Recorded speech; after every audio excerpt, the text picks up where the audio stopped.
Halo guys, kembali lagi bersama gue Nandi. Pada video kali ini, gue akan membahas salah satu film misteri berjudul The Black String 2018. Tidak lupa, gue selalu mendoakan agar kalian dan keluarga bahagia serta sehat selalu ya. Film ini dibuka dengan memperlihatkan seorang pria jomblo bernama Jonathan. Di sini, Jonathan menjalani hari-harinya seperti biasa dan sangat membosankan. Ia seringkali disapa oleh para pembeli yang selalu melihat wajahnya berjaga di kasir. Tapi, baru-baru ini ada satu bapak-bapak yang tidak jelas ingin ngapain. Ia rutin datang di mana Jonathan tak mau ambil pusing. Merantau dan bekerja seorang diri serta jauh dari pantauan orang tua membuat Jonathan bosan tak karuan. Ia harus menopang hidupnya sendiri yang mana Jonathan tak pernah memberi kabar kepada kedua orang tuanya. Ia tak mau menyusahkan mereka dan selalu berpikiran untuk mencari sesuatu yang positif. Namun, dari Jonathan sendiri, ia merupakan orang yang antisosial alias tak mau berbaur lebih jauh. Saat malam, ia melayani sepasang kekasih yang mencari pengaman untuk malam mingguan. Dan di titik ini, Jonathan salfok dengan pacar dari lelaki itu. Dari apa yang ia lihat, Jonathan yang berada di usia 30-an ini begitu gencar untuk menahan diri dari segala nafsu. Tanpa kehadiran seorang wanita, Jonathan selalu dibuat untuk melihat kedatangan bapak-bapak homeless. Setiba di rumah, Jonathan sudah bersiap untuk meluangkan waktunya seperti biasa. Makan sedikit snack sembari menggambar sembarang. Ia sebenarnya mempunyai waktu luang untuk sharing dengan orang tuanya, tapi Jonathan memilih tidak mau. Hal inilah yang membuat hidupnya tidak terarah. Ia pun dibuat fokus kepada sebuah iklan yang mengajak para lelaki jomblo untuk dekat dengan wanita di sekitar komplek. Para lelaki akan dihubungkan dengan wanita terpilih yang sangat siap untuk menemani. Disinilah Jonathan pun akhirnya nekat menelpon. Semenjak malam itu, ia begitu semangat untuk bekerja. Jonathan yang begitu giat akhirnya harus berganti shift dengan manajer toko bernama Eric. Kini, giliran Eric untuk bekerja sedangkan Jonathan bisa pulang. Jonathan pun sedikit menyinggung seorang wanita bernama Dina. Yang mana anehnya, Eric sebagai playboy komplek tidak pernah mendengar nama itu. Yang ia tahu hanya ada wanita bernama Diana atau Lina. Tapi apa boleh buat, inilah kesempatan Jonathan untuk ngedate dengan wanita. Saat alamat dicari, tak butuh waktu lama bagi Jonathan menemukan Dina. Dina ternyata sudah menunggu di tengah jalan sembari merokok. Dan benar saja, inilah Dina. Dina yang langsung diajak oleh Jonathan untuk makan malam berduaan saja. Selama makan malam, Jonathan gugup dan tak tahu mau ngomong apa. Ia berkata bahwa dirinya hanya iseng dan ingin berteman dengan Dina. Namun, Dina tidak memikirkan pertemanan. Ia hanya ingin menemani Jonathan dengan cara yang lain, di mana ujungnya Dina mengajak Jonathan untuk pergi ke rumahnya Jonathan. Awalnya menolak, tapi karena tidak ada tujuan lain, jadinya Jonathan mengiyakan. Tapi lagi-lagi, di rumahnya Jonathan hanya sibuk menggambar wajah Dina. Ia tak tahu mau berbuat apa dengan wanita itu. Dina sendiri sengaja berpose terus-menerus yang ujungnya ia senang untuk digambar oleh Jonathan. Disinilah Dina menawarkan bagaimana kalau Jonathan menggambarnya di dalam pikiran saja. Silahkan lihat apa yang kamu mau lihat, Jonathan. Dari kalimat itu, Jonathan terus dibuat untuk melemah. Dina benar-benar brutal di malam tersebut yang ujungnya Jonathan terbangun seorang diri. Tepat di dalam kamarnya sendiri, Dina sudah pergi. Tapi ada satu hal yang ditinggalkan, yaitu sebuah bercak di kulitnya Jonathan. Bercak yang membuat Jonathan sangat-sangat khawatir, mengingat ia telah berhubungan tanpa pengaman. Dari konsultasi bersama Eric, Eric pun menyarankan Jonathan untuk tidak bekerja lebih dulu, karena sekarang ini ular sancanya sangat-sangat kotor. Alhasil, pergilah Jonathan ke dokter kulit dan kelamin. Ia dijelaskan bahwa kemungkinan besar ini disebabkan oleh hubungan tanpa pengaman. Jonathan yang baru pertama kali bersama wanita pun benar-benar cemas. Sekalinya melakukan, ia malah sial seperti ini dan harus menunggu waktu 3 hari untuk menerima jawaban lebih lanjut atas apa penyakit itu. Frustasi, Jonathan kehabisan akal. Ia lagi-lagi terus berusaha untuk menelpon Dina. Dan bahkan Jonathan sengaja datang ke rumah yang ia hampiri tadi malam. Tapi ternyata penghuni rumah itu tidak mengenal Dina sama sekali. Sudah diberikan gambaran sekalipun, pria tersebut mengaku bahwa ia hanya tinggal bersama istrinya saja. Mungkin Jonathan salah alamat atau sebagainya. Yang apa boleh buat, Jonathan gak bisa menemukan Dina. Anehnya, di depan rumah itu masih ada bekas rokok yang menjadi bukti keberadaan Dina. Tapi Jonathan pun sengaja mengurungkan niatnya untuk terus menyendiri saja di dalam rumah. Luka yang berada di perutnya kian memburuk dan bahkan menjalar ke bagian lain. Tidur tidak nyenyak, di mana ketika menjelang pagi, Jonathan selalu saja terbangun. Padahal tidak ada siapa-siapa yang mengganggu ia untuk tidur. Tapi keanehan ini perlahan-lahan membuat kehidupan Jonathan menjadi berantakan. Ia selalu merasa was-was dan gelisah, entah itu karena pikiran stresnya atau apa. Nomor penyedia jasa pun sengaja ditelepon oleh Jonathan, tapi mereka mengaku tidak bisa memberitahu identitas terkait para wanita. Merasa dijebak, akhirnya Jonathan datang ke tempat makan malamnya bersama Dina. Di sana, ada wanita yang melihatnya secara misterius. Saat itu juga Jonathan pun bertanya kepada sang pelayan terkait Dina. Tapi ujungnya pelayan tersebut nggak hafal karena banyak pengunjung yang berdatangan ke tempat itu. Salah fokus dengan apa yang dilakukan oleh wanita misterius itu, Jonathan merasa sepertinya ia mengetahui sesuatu. Tapi tiba-tiba, Eric menelpon. Eric menelpon dan memberitahu bahwa sekarang Jonathan sedang dalam masalah. Untuk tahu apa masalahnya, Eric akan menceritakan semua itu ketika Jonathan tiba di rumah Eric. Mau tak mau, malam itu juga Jonathan bergegas untuk pergi ke rumah Eric. Anehnya rumah Eric tidak dikunci sama sekali. Kondisi rumah gelap tanpa terlihat ada tanda-tanda keberadaan Eric.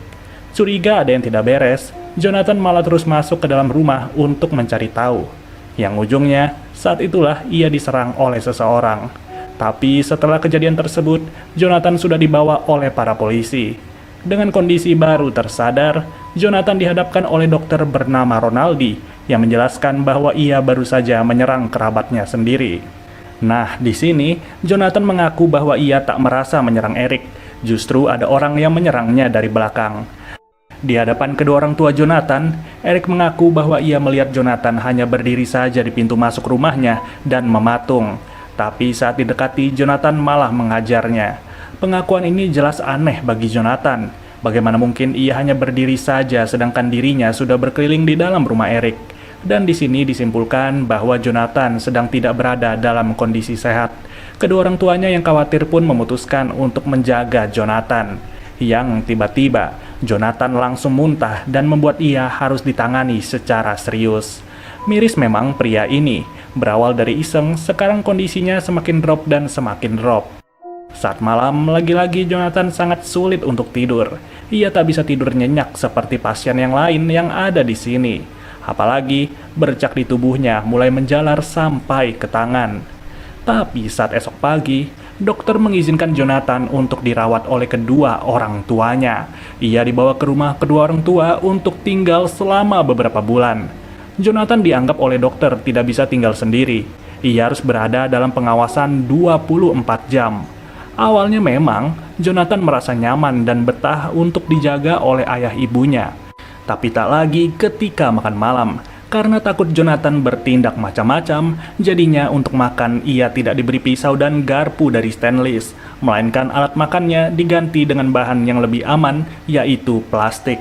Melihat kedua orang tuanya sudah berlaku demikian, Jonathan semakin sedih lagi.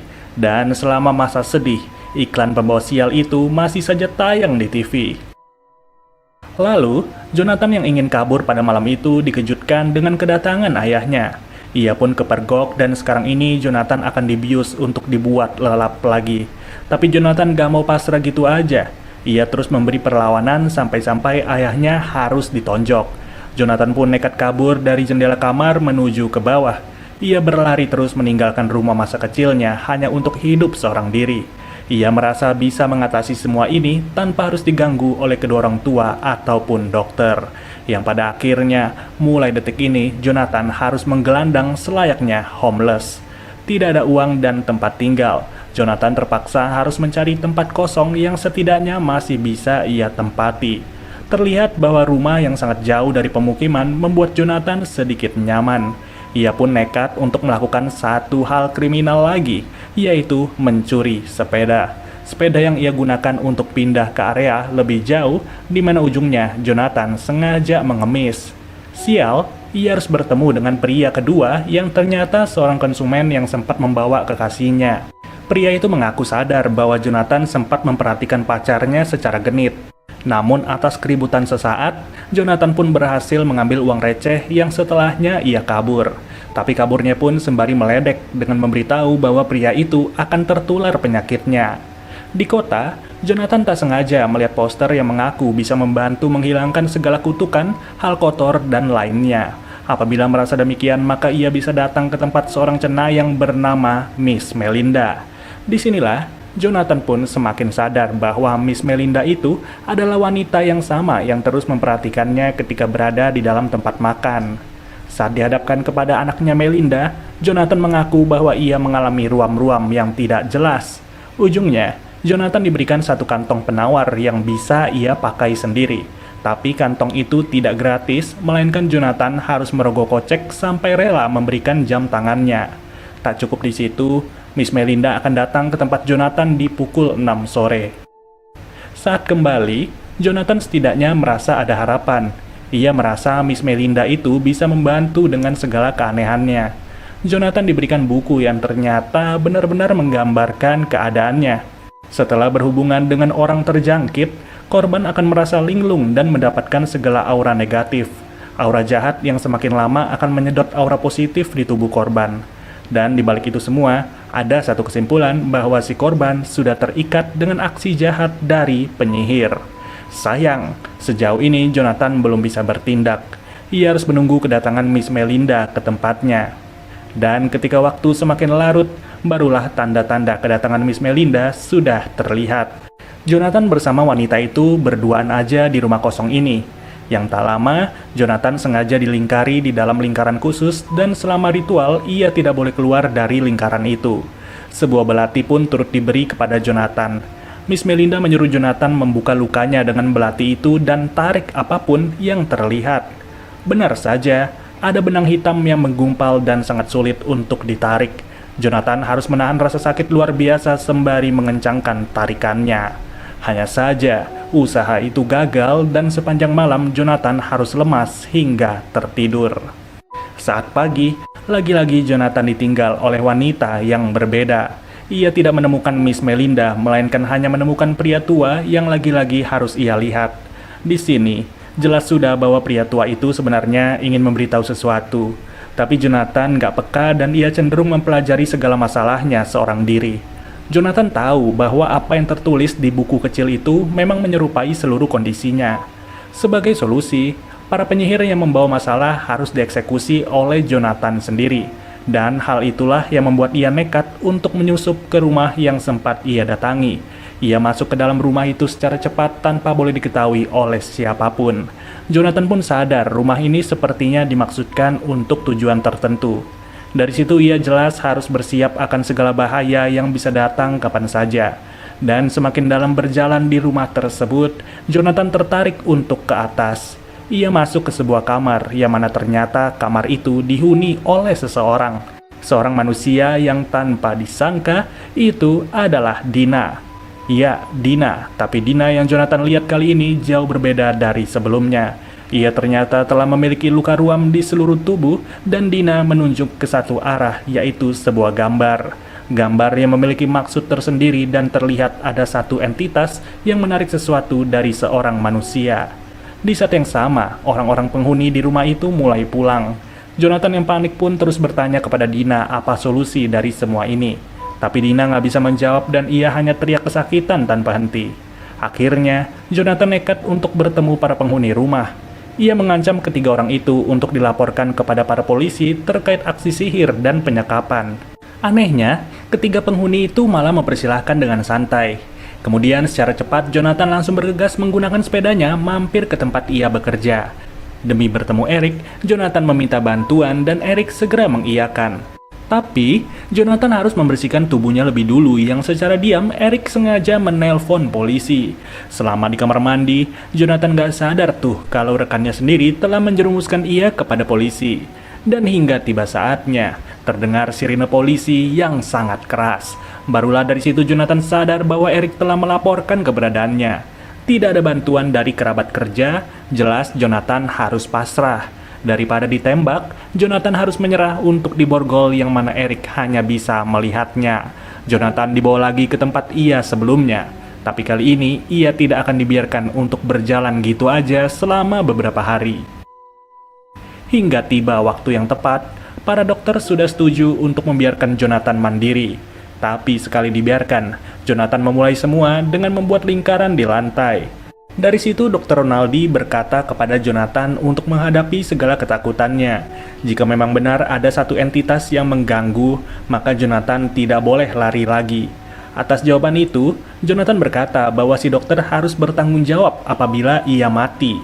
Karena menurut Jonathan, satu-satunya cara untuk sembuh dari semua ini bukanlah melalui tangan dokter. Selama proses ini pula, Jonathan semakin yakin bahwa Dr. Ronaldi tidak mengerti apa-apa tentang kondisinya. Semua orang tidak mengerti, termasuk orang tuanya. Tapi demi mencoba kemungkinan terbaik, pada akhirnya Jonathan menuruti kemauan Dr. Ronaldi. Ia menghapus segala lingkarannya, yang mana saat proses penghapusan dilakukan, tiba-tiba saja terdapat benang hitam yang bergerak. Benang yang sama seperti apa yang dilihat Jonathan di dalam tubuhnya. Di sini benang-benang itu mengarahkan Jonathan kepada satu tempat. Ia terus mengikuti arah tujuannya dan Jonathan terarah kepada ruangan rapat di rumah sakit itu. Ketika dibuka, Jonathan pun dibuat sadar bahwa ada pria bertopi yang sempat ia lihat di dalam rumah yang menyekap Dina. Pria itu berkata bahwa tugas Dina sudah selesai, di mana tepat pada malam ini, tugasnya Jonathan akan dimulai. Merasa terancam, Jonathan pun segera memanggil para perawat. Selama itu pula, Jonathan langsung dibuat bodoh serta dianggap gila. Karena setelah perawat datang, tidak ada siapa-siapa yang duduk di kursi itu. Tidak ada pria bertopi dan bahkan Jonathan hanya dianggap berbicara sendiri. Merasa dirinya sudah dianggap benar-benar gila oleh seisi rumah sakit, Jonathan tidak bisa lagi menemukan solusi. Ia pun nekat untuk berpura-pura berbaur dengan pasien lain di ruangan bermain. Yang padahal, selama aksi itu Jonathan telah memikirkan timing untuk kabur. Dan setelah timingnya ketemu, Jonathan langsung beraksi serta melarikan diri dari rumah sakit tersebut. Namun, usaha itu tidak berlangsung lama di mana ujungnya ia tertangkap lagi. Bahkan Jonathan sudah ditahan oleh banyak perawat hanya untuk disuntikkan cairan pembius. Kasihan sekali Jonathan. Sebelum ia lelap, ia pun teringat lagi atas apa yang telah ia lewati. Hidupnya sebagai pria yang dianggap pecundang dan harus menjalani dengan orang asing. Ia tak pernah menyangka segala kebosanan yang ia alami harus diakhiri seperti ini. Sebenarnya banyak orang yang sayang sama dia, tapi Jonathan gak pernah peka dan membuka diri. Hingga di malamnya, ada satu entitas yang tiba-tiba saja muncul di kamar Jonathan. Jonathan pun sengaja mendiamkan dirinya sembari berpura-pura tidak tahu. Ia menuruti perintah Dr. Ronaldi, di mana mirisnya sosok itu benar-benar melakukan satu hal yang sama persis dengan apa yang sempat dilihat Jonathan.